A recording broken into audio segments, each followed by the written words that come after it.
Hello, ladies and gentlemen, and welcome to the latest episode of the Adopt 365 podcast. Today, we're going to dig into Microsoft's recent announcements all about AI in the applications that you already use today and know and love in terms of Copilot.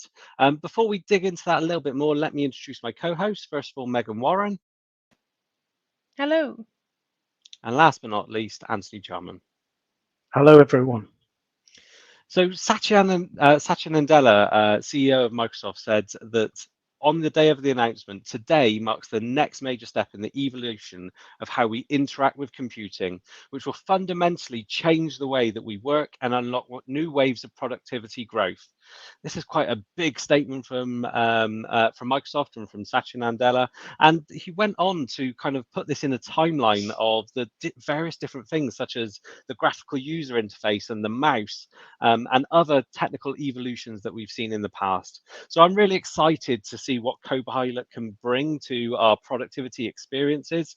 But before we dig into that, let's start with, as we normally start, what is the thing that has stood out to you this month? What is the one thing of note? And Megan, I'm going to come to you first. Yeah, so mine is not a new app, not a new feature or anything like that. It is just the fact that I've been using OneNote recently. I'm probably using it in the right way. I've gone through, I've created sections. Within those sections, I then create pages, and I've even done it where I've created sub pages so that I can then collapse and expand those bits. And I actually have a password protected section as well now. So it's nothing revolutionary, but actually making sure that I've not just got paper and pens on my desk, and actually when I jump into a meeting or need to do anything like research for this podcast, I've got it all in OneNote. So whether I've got my phone, my tablet, my laptop, whatever, I can always get those notes whether I'm at home or in the office. So really basic one that people will probably already know, but actually I feel like I've re-fallen in love with OneNote recently. I think the challenge is putting it into action. I think I probably need to get you to sit down with me and get my life sorted out, get me organizing my notes in the correct way. It's just putting it into I don't action. think I need that. Thank you very much for the offer, but no. Anthony, what was your one thing for this month? So my one thing is I do quite a lot of work with SharePoint intranets, and Viva Connect has always been something that's there, and it's very simple. Just allows you to embed your organizational intranet into your Teams environment. So I was top left button on the left-hand bar. You can click through to your intranet, and it's never really done much more than that. But there's been some changes recently. Microsoft have given us the option of going from that button to a Viva landing page, which will give you access to your intranet, but also alongside that, access to the other things in the Viva suite. So learning insights, Viva goals, and Viva Engage, which is the new name for Yammer. So that's quite a different change. It will continue to work as it is if you leave it at the moment. But you've got that option to go in there and configure it and say, look, I don't want to go to my intranet from that button. I want to go to the Viva landing page. And there's lots of dashboards and cards and things in there as well. So it's starting to bring together all those aspects of the Viva experience. The other thing, probably similar to Megan, I've been using Teams calling more and more over the last month or so, and it just works. It works really well. And I just can't see any reason why people would not implement that within their organization. It's very feature rich. It's not like the old days where, if you compared it with an on-premises um, normal kind of telephone switch, that you'd have a lot less functionality. It's all there now. It all works really well, and it's all joined up within the Teams environment. So very impressed with some of the stuff that's gone in there recently. Brilliant. Thank you, Anthony. And I don't know if I think we'll class the second as a plug there because that's two things for this month, but it's all good. We'll let you do a bit of promotion there. So from my perspective, I think it was Wednesday, Microsoft announced the public preview of the Microsoft Loop app. It's not enabled by default. Your IT administrators will have to set some policies inside Microsoft 365 Admin Console to make it available to you if you wish to try it. But it's been really interesting to see how that works both on the web and as a mobile application. We've been using Loop components quite a lot in Microsoft Teams, but it's nice to see that there's now an app bringing those all together. I'm still a little bit questioning how it's going to kind of fit all together with Teams and things like that moving forward. But it's nice to be able to now start playing with it and start to be forming some opinions. I know both of you have had limited access to it. I don't know if either of you have got any initial thoughts. I'm still looking for the reason for it. I think it works really well on short lists and things like that, and just bits of live content that you want to people to contribute to. I'm thinking we probably should be doing a bit of a bit more research into it, and doing a live demonstration of it in the i.365 platform, so that we can show how it can be applied. With me, the technology is always like, yeah, it's nice to understand the technology, but how do I put it into action within my organization? And I've not quite found that place for Loop yet. Well, you heard it here first. Anthony's volunteered to do that live demonstration in the .365. He's not passing that over to me. I agree with Anthony. We need to figure out how it's going to be used. I think Anthony and I had a excitable moment in the office the other week where we actually took a Loop component and put it in an email and sent it to someone. And when you used Outlook in the web browser, it was working directly in that email. Love that functionality. The fact that if I was doing it in Teams, Anthony was doing it in Outlook, we'd still get that same list experience. All of that would be sort of the same when we're co-authoring it. Yeah, it's just how it comes into that whole application alongside things like Teams, like OneNote. Does it fit in? Does it replace? Does it enhance? I'm excited, but also not skeptical, but a little bit unsure of what purpose it has. So I think it will have some functionality in terms of standard blocks of text that could be used in multiple different environments, things like wikis and things like that. I think there's probably going to have to be a enhanced version control capability, because if you imagine you had a bit of boilerplate text that you used in all your proposals and documents going out to customers that could be written by marketing, could go through a copywriter and told that story, and that same block then gets put in every single document. So if you need to tweak it, you tweak it in one place and every single document is updated based upon that change that's been made. And I think that's one really good use case for it. But clearly the way that it works today is it kind of works on a live editing perspective. And if someone clicks export at the moment when Megan's just renewing that piece of text, you're going to end up with it half written. So it probably needs some of that SharePoint functionality of being able to publish and version control in there. But certainly good to now have it in our hands. As Anthony said, maybe we need to take it away, have a play with it. Maybe let's do a podcast episode on some interesting use cases we found for Loop after we've been able to do it. The templates feature in it seems very robust and quite interesting. And I think when Copilot starts working with it, that could then start to get really interesting. So let's move on. Let's move on to the main subject, all about Copilot, all about Microsoft's ability to include AI inside the applications you know and love. Anthony, do you want to give us a bit of an overview around what was announced, how it was announced, and what actually Copilot is? Yeah, I knew nothing about this until it hit our screens middle of last week, and is a fairly fundamental change. So in summary, what Copilot is bringing together three key elements of the Microsoft 365 environment. One of them being all of your applications. So all of the applications, the desktop productivity applications that we're used to using. The second one is the Microsoft Graph. So that ability within the Microsoft environment for to find all the information through searches of what has gone on within that environment, be it your emails, be it your files, be it your meetings, be it your chats. So those two key elements, and then joining those together with a large language model, which is, if we call it ChatGPT, that's really what it is. It's that ability for you to use natural language and for that to be interpreted as a request into those two areas. So into your applications and into the Microsoft Graph, so into your information that you've got within your Microsoft 365 environment. And when those three are brought together, it creates this ability for us to use what they're calling Copilot as a tool to bring those three things together and use the intelligence of the chat GPT bit, the large language model bit, to interpret the information and present it back to us. Sorry, there's a great diagram. I don't know if I've done justice to it, but hopefully you'll get the idea. It's those three things that come together. So when you put a request into Copilot, the language model will refine that that request. It will then go and do that search through the graph. It will then bring that information back. It goes through the language model again, and that refines the results that have come back and presents them to you in the Microsoft 365 applications. So in summary, that's what it is. In summary, it's magic. It's magic, yeah. Witchcraft and wizardry, and I think the real power of it is the implementation of it, and we're going to talk about how this is going to be integrated into the applications and your everyday life and things like that.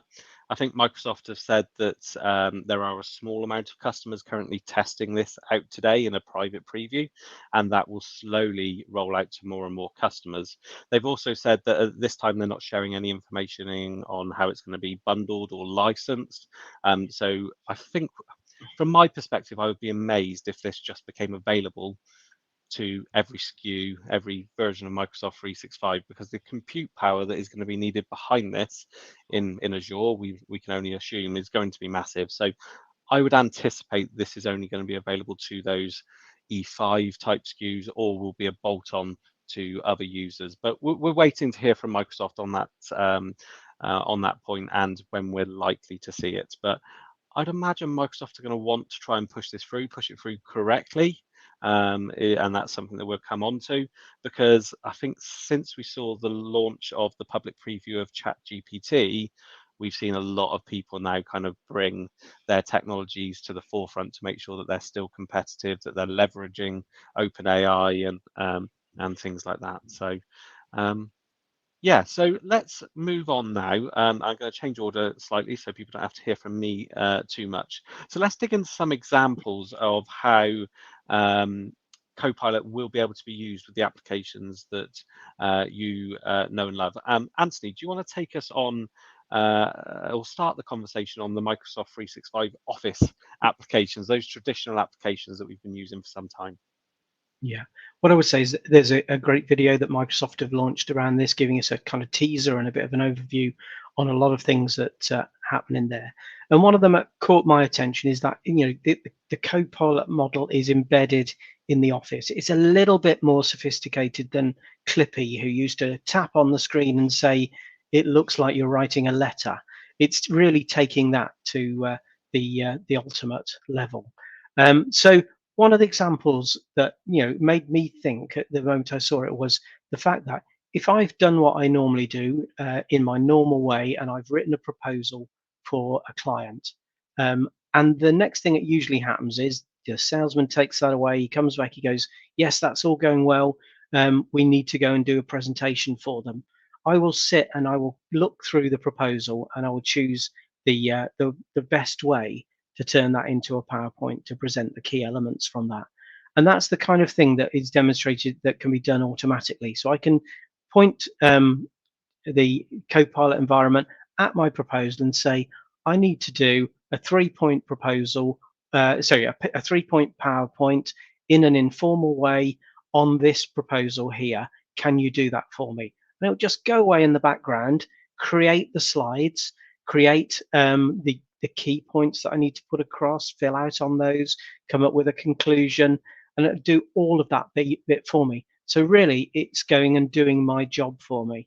And I think that's kind of one very simple example of how Copilot can be used in linking between the Office application, the Word application I've written the proposal in, and the PowerPoint application that I'm going to use to present that information. So yeah, I'll hand it back to the others to expand on that a little bit, but I'll come back with some more in a minute. I think as well, when I was watching the sort of announcement video, it isn't just take the document and create a PowerPoint. It's even things like asking it to change images or edit things, or asking it questions around that. I just think the intelligence it will bring, and it's not all about the intelligence, it's about creativity as well. It will help with that in terms of PowerPoint. I definitely like feel, and I may be jumping the gun here, in terms of Word and Excel. And for someone who, isn't the biggest Excel fan, I feel like it will really enhance Excel as well, because they were showing an example of all this data, and then they put into Copilot what was our most successful 3 months, or what was the thing that was sold the most over the last 2 months. And whilst you can dig into that information, you can use your filters, you can go through and find that information. The fact that you can just ask that question and it comes back to you really quickly and easily with a little bit of extra information as well just means you're getting stuff done a lot quicker, rather than having to just rely on you doing it as an individual.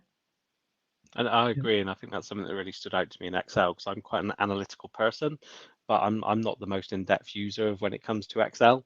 So I may know the trends that I would like to learn from the data, but it might not always be easy for me to figure out how do I get those out of the data.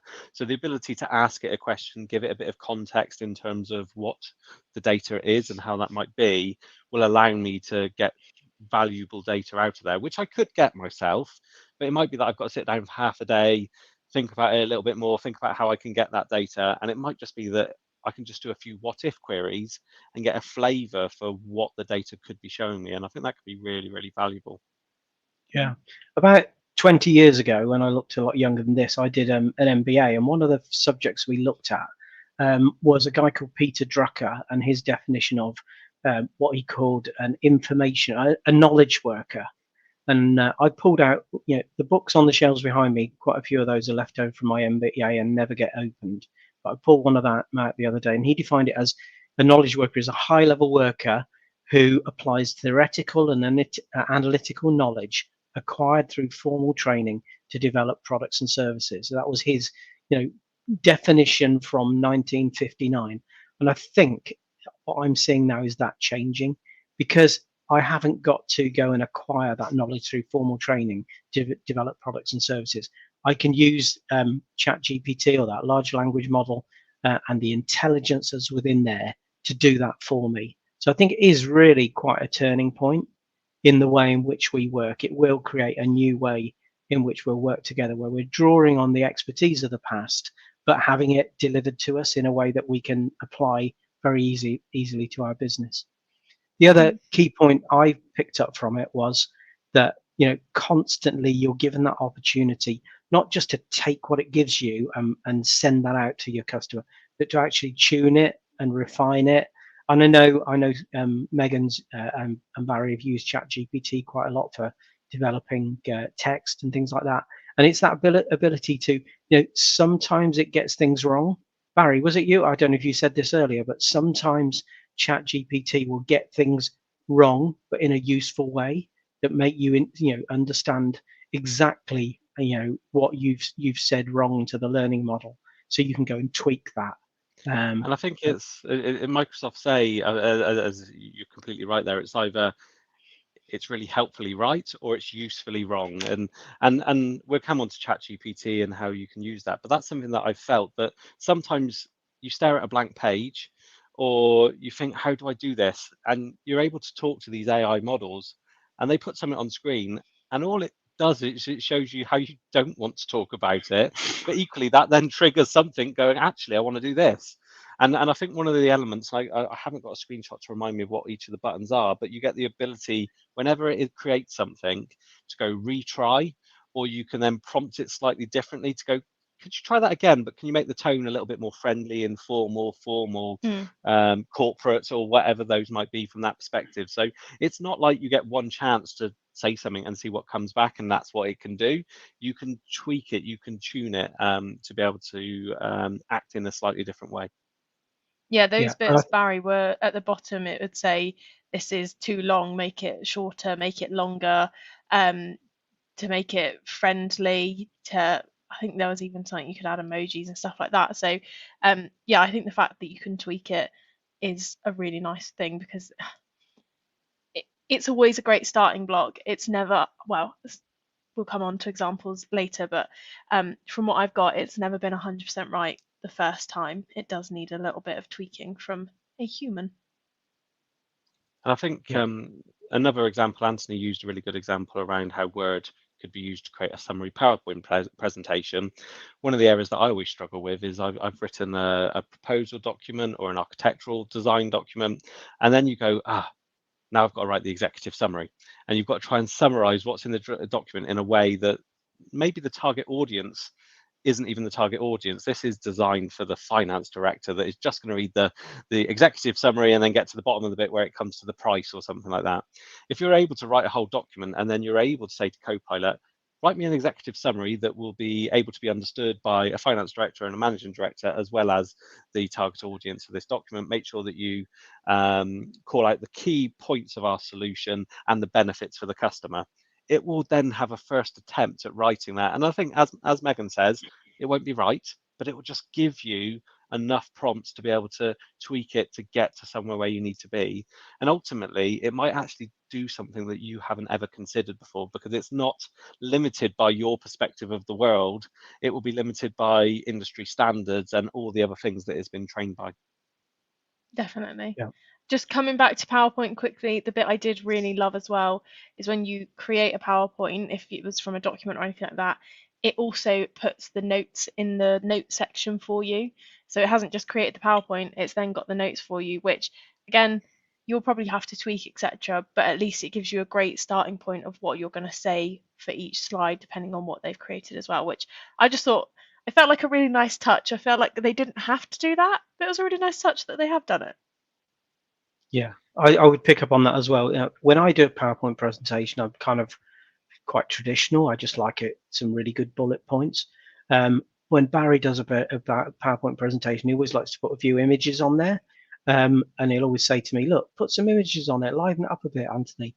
I can just do that through Copilot, by asking it to go and find me some suitable images. I can tell it to add some animation to it, which I never messed with, really, not for a long time. And it can go and do that.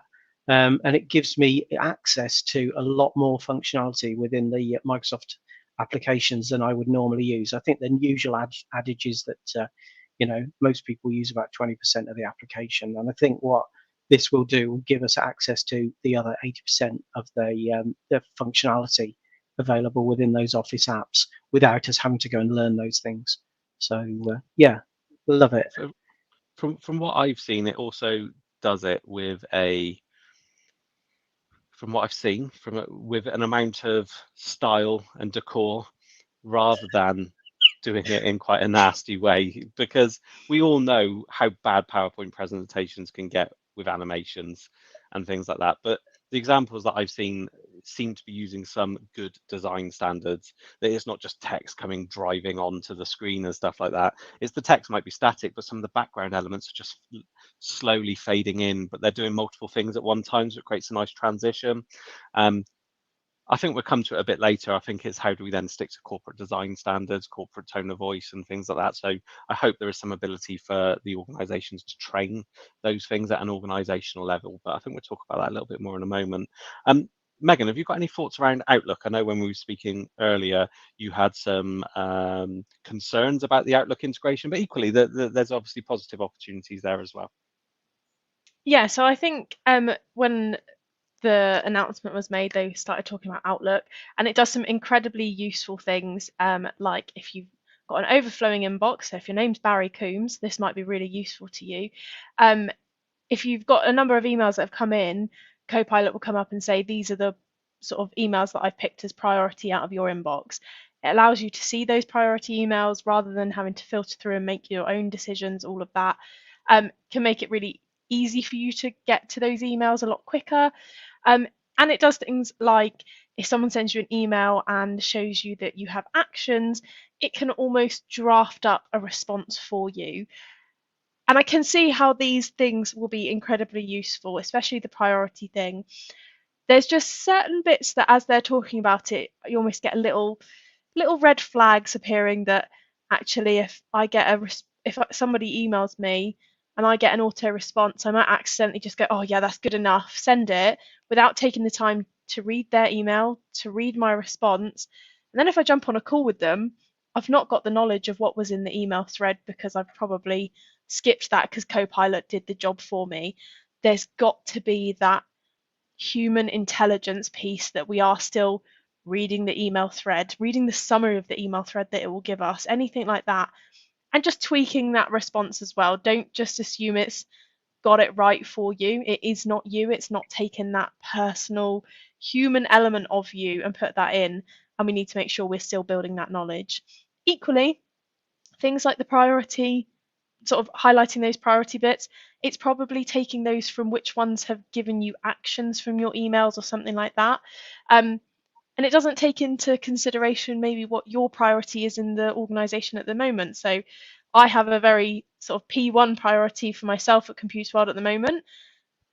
Teams probably doesn't know that. I haven't told Teams that it's that. I haven't told Copilot because I haven't got it yet, that is. And if I got an email about this one priority, it may not know that that's P1 for me, may skip that off of my priority list, and I may miss that. So again, I think all of this just has to be taken with a little bit of consideration, a little bit of responsibility as humans, that we still have that job to do. It's not doing everything for us. So, but again, some really good bits that are coming to Outlook that hopefully for people like you, Barry, will make your life a little bit easier and your inbox a little bit clearer, maybe. Definitely. I think Wishful thinking. good point. Good points made there, and I think the important thing is this is here to augment those human experiences and the knowledge that we have, and not replace them.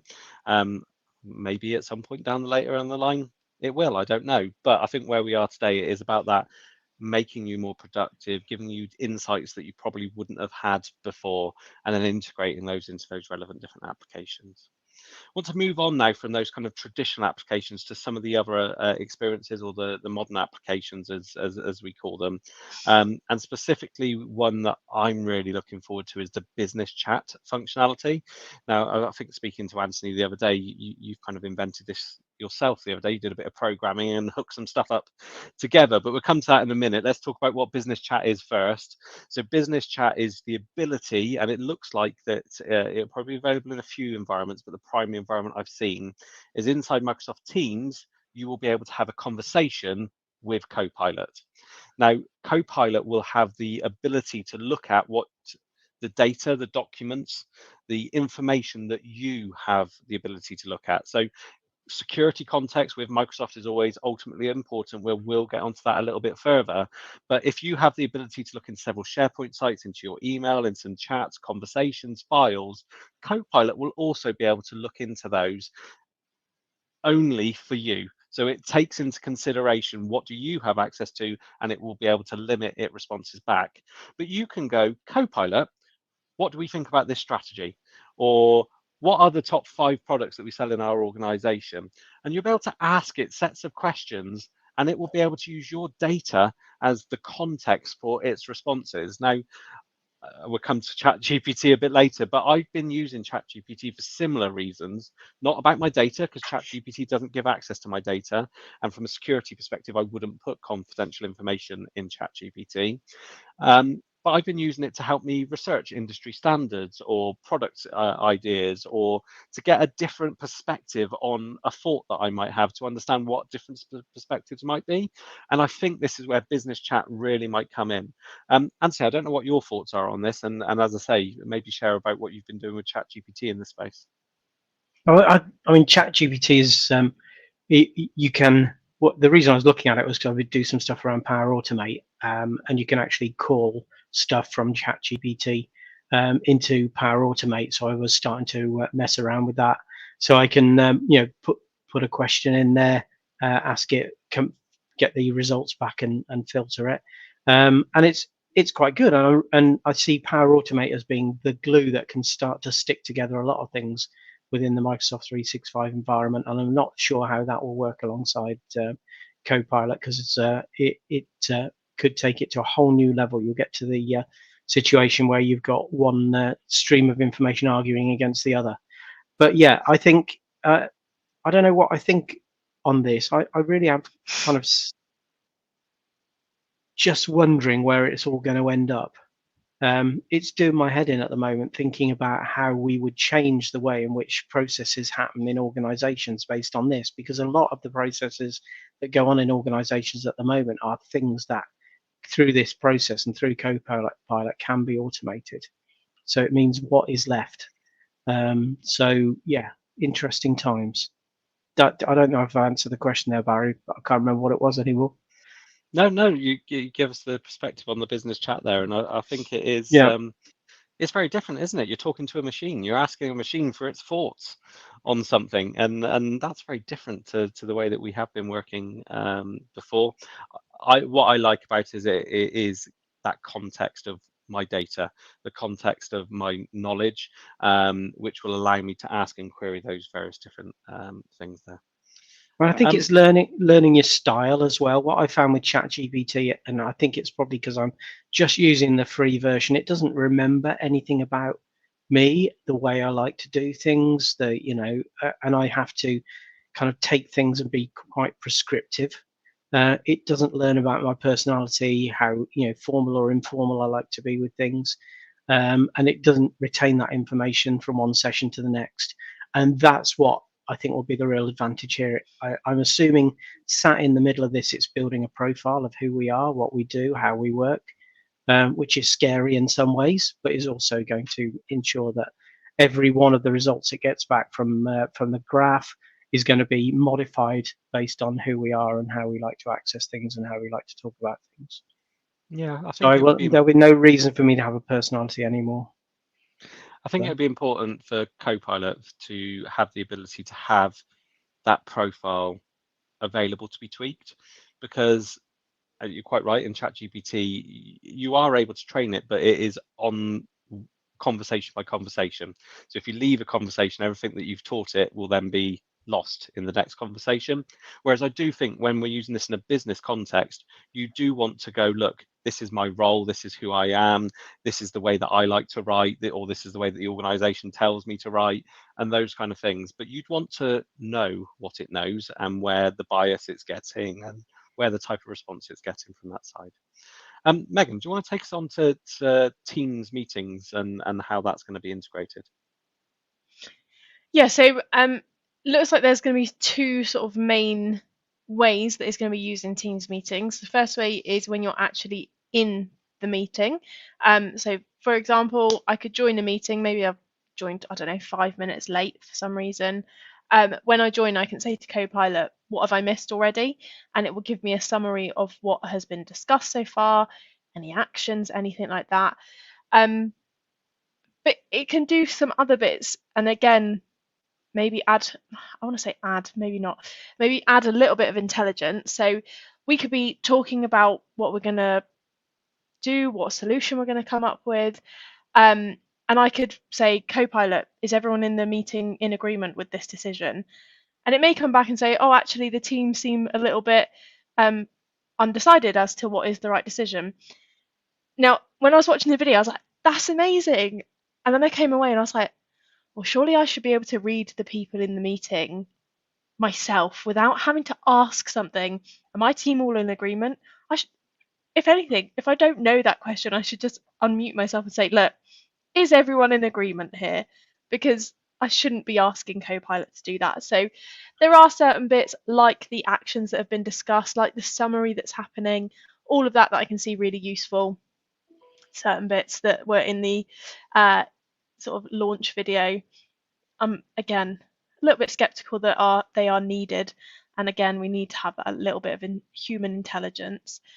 The next part of it, though, is the meeting recap. So, for example, if I was invited into a meeting this afternoon, I'm already in another meeting, or in their example, I've got a dentist appointment.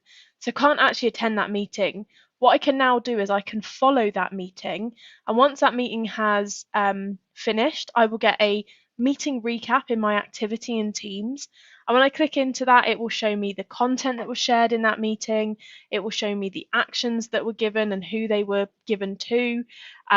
I can then see the summary points. And then it also went into more detail around, I think in their example, one of the customers, there was an action for me to take for one of my customers. I could then go into Copilot and say, what other options were discussed around my customer's solution?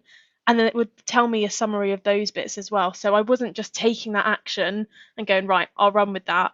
I could get a bit more intelligence around what was discussed, why that solution was that sort of decided, and the outcome of that as well. So I think post meeting, incredibly useful. I think certain bits in the meeting, useful.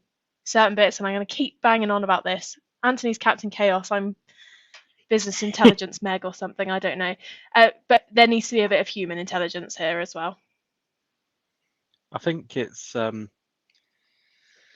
quite interesting to see how it's going to do some of those bits and pieces. Being someone that has had to take minutes in meetings before, it's very difficult for me to get some of the context that you've described there as to, okay, so this is what the decision is. First of all, we don't go in a meeting, right, the decision on this matter is X, Y, and Z. It's lovely when that does happen. And that's a very clear, well-run meeting. But often the time, you kind of go, what decision did we make? And then to be able to further go, and what options did we discuss? I'm going to be quite amazed to see how it can pick those things up, and if it can, that is going to be truly useful to have that level of intelligence and the ability to ask those level of questions around the meetings. I think the example of how were people feeling about this item when they discussed it, I think that's really useful if you weren't in the meeting. So I can understand that in the meeting you should be able to read it, but for me to go, right, the decision was X, Y, and Z, I might sit there going, how has the team come to that decision when I'm not there? I don't feel that would have been the decision would have been made. So I could go, how did the team feel around this decision? It might come up saying, actually, this was heavily debated and people were in agreed to disagree, but agreed that this was the conclusion. I don't know, but it might help give you that further context that simply a set of minutes doesn't give you. Yeah, I think there's a whole discussion to be had around the ethics of AI and the whole of this environment. And Microsoft often kind of say, they always highlight that these things can be used for good or can be used for evil, and responsibly used AI is what they're promoting. But if it came back to me and said throughout the meeting, Megan was grumpy, because it's you just listen to what her, and she's not, or Barry's not said anything this, in the whole of this meeting. That's never going to happen. But it's it could be coming back with observations like that are inappropriate in that environment. And if I'm there, I might notice that. I might pick up on the fact that Barry's very quiet today, and I might take that as a prompt to act on that. But that whole ethics thing, it shouldn't be making judgments on who we are and how we act as part of the whole thing. So I think there's a massive discussion alongside the security one to have around the ethics of AI. I assume in things like meetings, and this is probably a question for maybe Microsoft more than us. I assume if I was to ask Copilot stuff in a meeting, nobody else in that meeting would see it. It would just be for me to see. Is that correct? Does anyone know? That would be my understanding, I would think. Yeah. Okay. Yeah. So Anthony, do you want to dig into a bit more of those security things, and how do you think it's going to work, and what have Microsoft said around that? Because this is going to be really important, isn't it? Because the challenge with ChatGPT is it's and they say this isn't for confidential information to be shared, because it's a learning model that's currently in beta. The risk is anything you are sharing with it could become part of the learning model, whereas Microsoft have got a very different approach to it. So put your Captain Chaos hat on, outside of the ethics from a security perspective, and what you know of security in 365 today. How do you think that's going to be implemented? It's this is your time to shine, Anthony. Absolute disaster. And it just goes back to the basics of ensuring that your security and your permissions in your environment are correct, and that you don't have access to things you shouldn't have access to, and people don't have access to things that you have. We often, just a simple example, we often say to people when we do a kind of a security plan, and put a storage strategy together, we say, how are you going to use your OneDrive?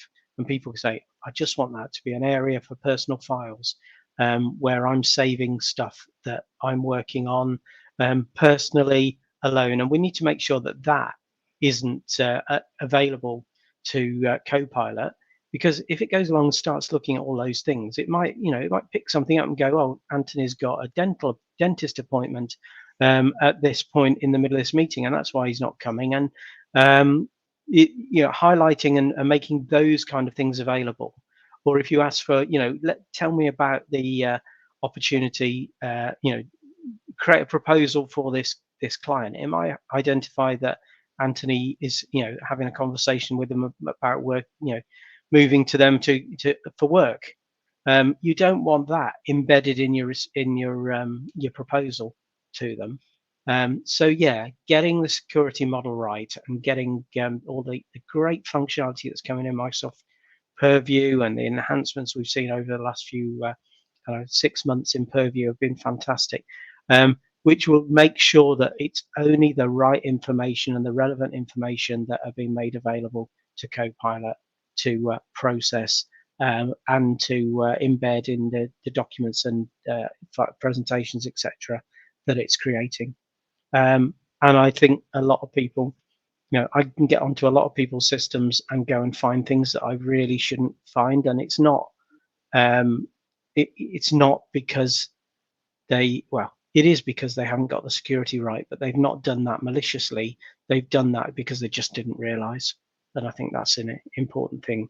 The whole, once you give Microsoft access to the graph, underneath all of those things, so where all your messages are stored and how they're all linked together and all your files and all of that, then it can run rampage through that unless the security the security mechanisms are in place to protect them.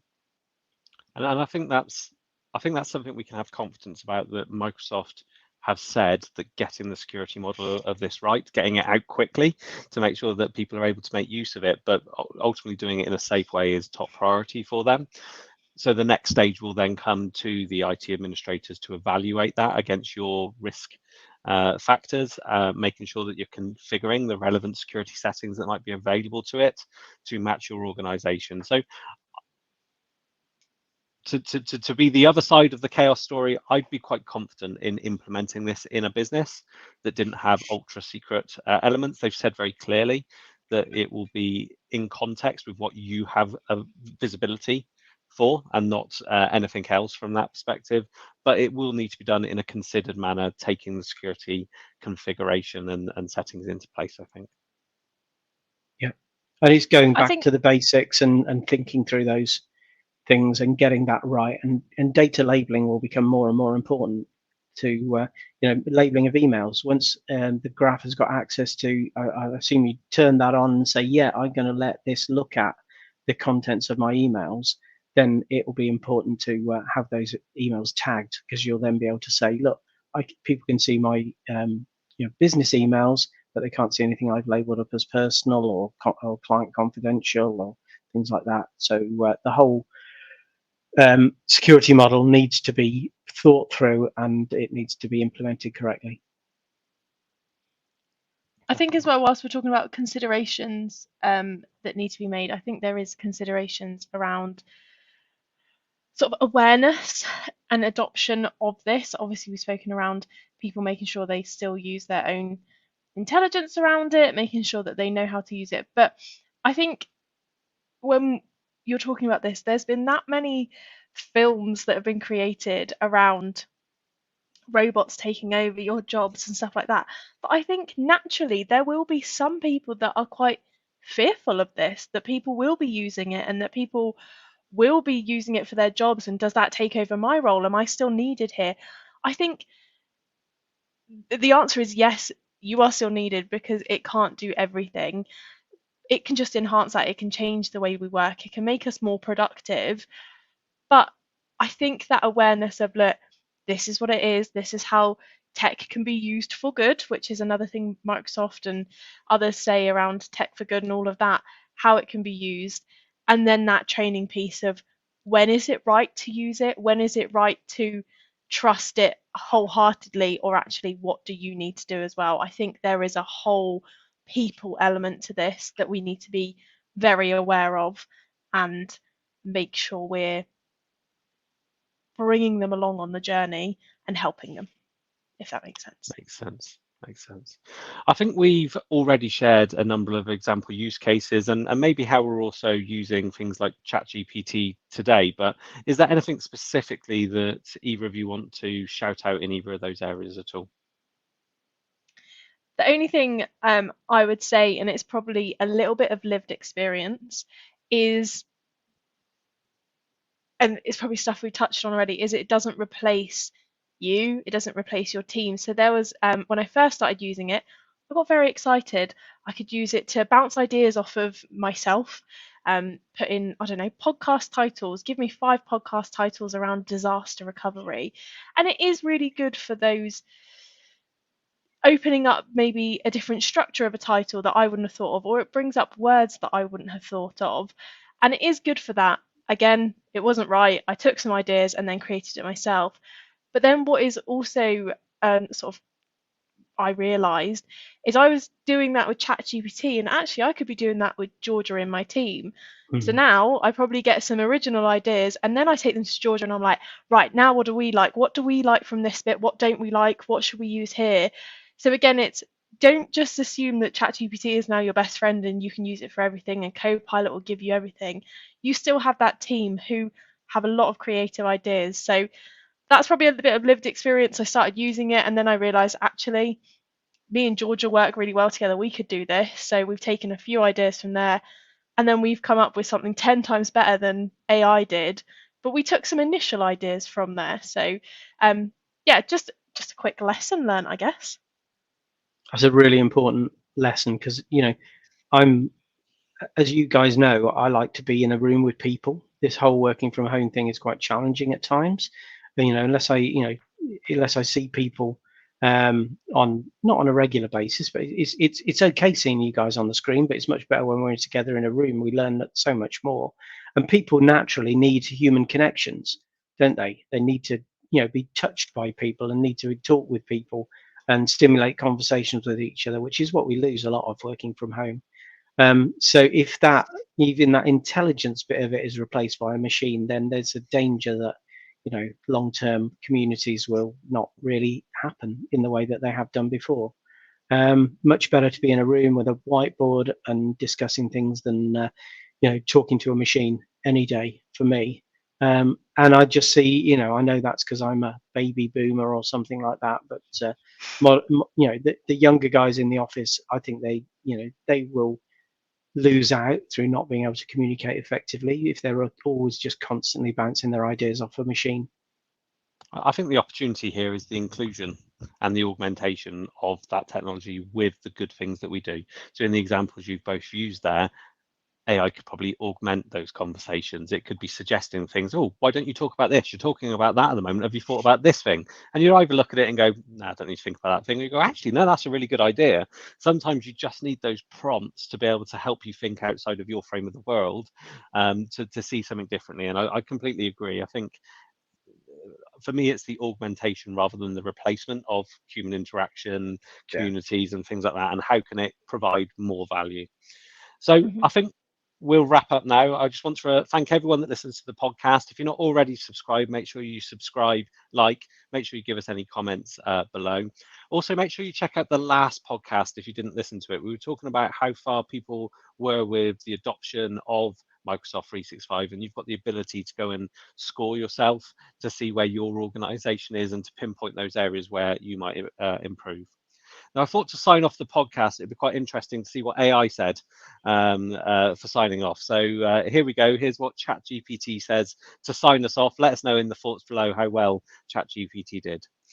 Thank you so much for joining our podcast today, where we've been chatting about Microsoft's super cool Copilot technology. It's their take on GPT-4 mixed with Microsoft Graph and Microsoft 365. As we wrap up, we just want to highlight that Copilot has a ton of potential to change the way we work and team up, making things way easier and snappier for all of us. But let's not forget, there are some challenges that come with this awesome tech. We've got to keep an eyes open and deal with things like AI ethics, data privacy, job changes as they come. So as we get ready to enjoy all the cool stuff in Copilot and other AI tools have to offer, let's remember that it's up to all of us to make sure they're used responsibly and fairly. That means keeping things open, honest, and making sure everyone's privacy and rights are respected. In the end, it's up to us to find that sweet spot where we can all benefit from the amazing AI tools while still keeping our values and principles in check. And who knows, maybe together we can shape the future that's even better than we imagined.